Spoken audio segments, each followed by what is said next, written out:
അഞ്ചുമുലച്ചി, അഞ്ചുമുലച്ചി വഴുതന, മുലക്കണ്ണുപഴം, കുറുക്കൻ്റെ തല, പശുവിൻ്റെ അകിട് എന്നെല്ലാം അറിയപ്പെടുന്ന സസ്യത്തെയാണ് ഈ വീഡിയോയിലൂടെ പരിചയപ്പെടുന്നത്.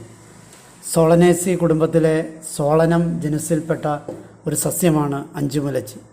മനോഹരമായ ഫലങ്ങളുണ്ടാകുന്ന ഒരു കുറ്റിച്ചെടിയാണ് അഞ്ചുമുലച്ചി അല്ലെങ്കിൽ അഞ്ചുമുലച്ചി വഴുതന. ഇത് വഴുതന, തക്കാളി, ഉരുളക്കിഴങ്ങ് എന്നിവയുടെ ബന്ധുവായി കണക്കാക്കുന്നു. ഇതൊരു വിഷസസ്യമാണ്. നാട്ടുചികിത്സയിൽ ഇത് പലയിടങ്ങളിലും പ്രയോജനപ്പെടുത്താറുണ്ട്. കുട്ടികളിൽ വളരെ കൗതുകം ഉണർത്തുന്നവയാണ് ഇതിൻ്റെ ഫലങ്ങൾ. എവിടെ കണ്ടാലും കുട്ടികൾക്ക് ഇത് പറിച്ചെടുക്കാൻ തോന്നും. പേരിന് പിന്നിലുള്ള കാര്യങ്ങൾ നോക്കാം. ഇതിൻ്റെ ശാസ്ത്രീയ നാമം സോളനം മാമോംസം എന്നുള്ളതാണ്. മലയാളത്തിൽ ഇതിന് അഞ്ചുമുലച്ചി വഴുതന, മുലക്കണ്ണുപഴം, കുറുക്കൻ്റെ തല, പശുവിൻ്റെ അകിട് എന്നെല്ലാം അറിയപ്പെടുന്നു. ഇംഗ്ലീഷിൽ ഇതിനെ nipple fruit, titty fruit, cow's udder, apple of Sodom എന്നൊക്കെ അറിയപ്പെടുന്നുണ്ട്. സംസ്കൃതത്തിൽ ഇതിനെ ഗോമുഖാവർത്തകി എന്നാണ് അറിയപ്പെടുന്നത്. കാണപ്പെടുന്ന സ്ഥലങ്ങളെ നോക്കാം. പഴത്തിൻ്റെ ജന്മദേശം തെക്കേ അമേരിക്കയാണ്. പക്ഷേ തെക്കൻ മെക്സിക്കോ, ഗ്രേറ്റർ ആൻറ്റിലീസ്, മധ്യ അമേരിക്ക, കരീബിയ എന്നിവിടങ്ങളിൽ പ്രകൃതിദത്തമായി വളരുന്നുണ്ട്. ഏഷ്യയിലെ വിവിധ രാജ്യങ്ങളിൽ ഈ സസ്യത്തെ കാണാം. India, China, Japan, Colombia, Ecuador, Hong Kong എന്നിവിടങ്ങളിലെല്ലാം ഈ സസ്യം വളർത്തുന്നുണ്ട്. ഈ ചെടി മിക്ക മണ്ണിനോടും നന്നായി പൊരുത്തപ്പെടുന്നവയാണ്. പക്ഷേ ഈർപ്പമുള്ളതും എക്കൽ നിറഞ്ഞതുമായ മണ്ണിൽ ഇത് നന്നായി വളരുന്നതാണ്. രൂപവരണം നോക്കാം. കുറ്റിച്ചെടികൾക്ക് 3 തുടങ്ങി 6 അടി വരെ ഉയരം ഉണ്ടാകാറുണ്ട്.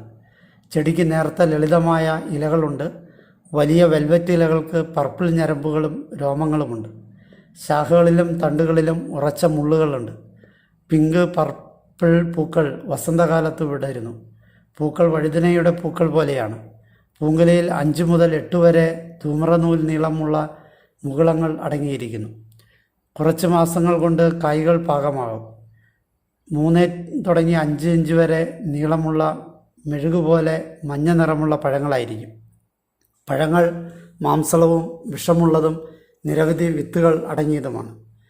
ചുവന്നതും തവിട്ട് വിത്തുകളാണുള്ളത്. വിത്ത് വിതരണം ചെയ്താണ് ചെടി പ്രചരിക്കുന്നത്. പൊതു ഉപയോഗങ്ങളെ നോക്കാം.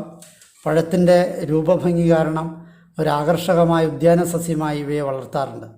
പഴത്തിൻ്റെ ജ്യൂസ് ഡിറ്റർജൻറ്റ് സ്വഭാവമുള്ളതിനാൽ ചില സ്ഥലങ്ങളിൽ വസ്ത്രങ്ങൾ കഴുകാനായിട്ട് ഉപയോഗിക്കാറുണ്ട്.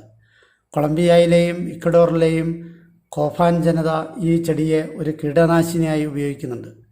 പഴം വിഷമാണെങ്കിലും പഴുക്കുന്നതിന് മുമ്പ് പച്ചയായിരിക്കുമ്പോൾ അത് ശുദ്ധി ചെയ്ത് ചില സ്ഥലങ്ങളിൽ പച്ചക്കറി പോലെ പാകം ചെയ്ത് കഴിക്കാറുണ്ട്. ഫിലിപ്പീൻസിൽ ചില സ്ഥലങ്ങളിൽ ഇലകൾ കൊണ്ട് ചായ ഉണ്ടാക്കുകയും അതൊരു നേരിയ മയക്കുമരുന്നായി ഉപയോഗിക്കുകയും ചെയ്യാറുണ്ട്.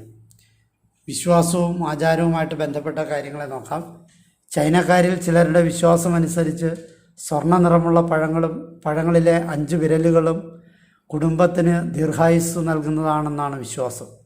ചൈനയിൽ ന്യൂ ഇയർ ആഘോഷങ്ങളുടെ അലങ്കാരങ്ങളിൽ ഒരു പ്രധാന ഘടകമാണ് അഞ്ചുമുലച്ചിയുടെ പഴങ്ങൾ. രാസഘടകങ്ങളെ നോക്കാം.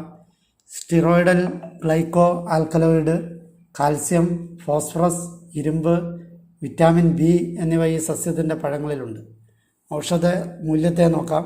ആസ്മയ്ക്ക് ഇതിൻ്റെ വേര് കഷായം വെച്ച് ഉപയോഗിക്കുന്നത് മുതൽ ഇലയുടെ നീര് ചർമ്മത്തിൽ പുരട്ടി അത്ലറ്റുകളുടെ പാദം സുഖപ്പെടുത്തുന്നതുവരെ പല നാടോടി ചികിത്സകളിലും ഈ സസ്യത്തെ ഉപയോഗിച്ച് വരാറുണ്ട്. പ്രത്യേകം ശ്രദ്ധിക്കേണ്ട കാര്യം, വിഷമുള്ള സസ്യമായതിനാൽ ഇത് ഉപയോഗിക്കുന്നത് വളരെ അപകടം പിടിച്ചതാണ്. വളരെ സൂക്ഷിച്ച് വേണം അകത്ത് ഉള്ള ഇതിൻ്റെ പ്രയോഗങ്ങൾ.